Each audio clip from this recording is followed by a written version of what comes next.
क्या आपको अभ्यास की ताकत पता है? निरंतर अभ्यास से किसी भी बड़े से बड़े लक्ष्य को कैसे पाया जाता है। आज की ये प्रेरणादायक कहानी इसी को दर्शाती है। दोस्तों, बात है पुराने ज़माने की। तब ना स्कूल होते थे और ना ही किताबों से भरी अलमारियाँ। बच्चे अपनी पढ़ाई के लिए गुरुकुल जाया करते थे। वहाँ बच्चे गुरुजी के आश्रम में रहते, रोज़मर्रा के काम करते, गाय चराते, लकड़ियाँ बटोरते और साथ ही पढ़ाई भी किया करते थे। ऐसे ही एक कहानी है वरदराज की। वरदराज भी अपने गांव से गुरुकुल भेजा गया, जैसे बाकी बच्चे जाते थे। वो भी वहां पहुंचकर अपने बाकी साथियों में घुल मिल गया। सब साथ खेलते खाते, आश्रम का काम करते। लेकिन एक ही जगह थी जहां वरदराज अपने दोस्तों से बहुत पीछे था, और वो थी पढ़ाई। गुरुजी जो भी पढ़ाते, वरदराज की समझ में बहुत कम आता। अक्षर, श्लोक, अर्थ सब कुछ उसके लिए उलझे धागों जैसा था। गुरुजी समझाते समझाते थक जाते, मगर वरदराज के सिर पर तो मानो बात ही नहीं चढ़ती।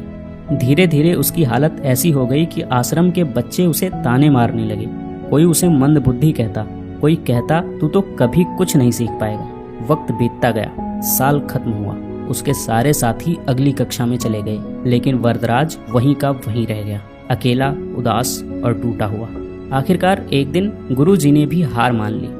उन्होंने वरदराज को बुलाया और कहा, बेटा वरदराज, मैंने हर तरह से कोशिश कर ली, पर लगता है विद्या तुम्हारी किस्मत में नहीं है। तुम्हारा वक्त यहाँ बर्बाद हो रहा है। तुम घर चले जाओ और अपने माता पिता के काम में हाथ बटाओ, खेती बाड़ी करो, शायद वही तुम्हारे लिए सही रहेगा।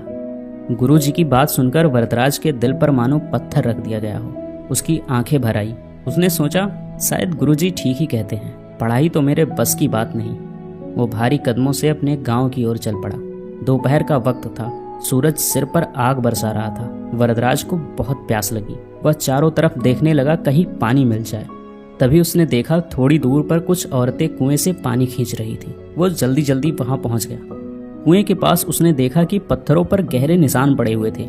उसे बड़ा अचरज हुआ। उसने एक औरत से पूछा, माता जी, ये पत्थर पर इतने गहरे निशान कैसे पड़ गए? क्या किसी ने इन्हें तराशा है? औरत ने हंसते हुए कहा, नहीं बेटे, इन्हें किसी ने नहीं तराशा।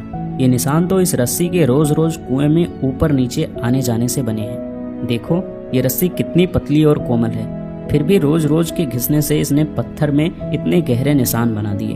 बस यही बात वरदराज के दिल में तीर की तरह जा लगी। उसने सोचा, जब कोमल सी रस्सी भी रोज रोज कोशिश करके ठोस पत्थर में निशान डाल सकती है, तो क्या मैं रोज रोज अभ्यास करके अपने दिमाग में विद्या नहीं भर सकता? उसकी आंखों में नई चमक आ गई। अब वरदराज को यकीन हो चला था कि लगातार मेहनत से नामुमकिन भी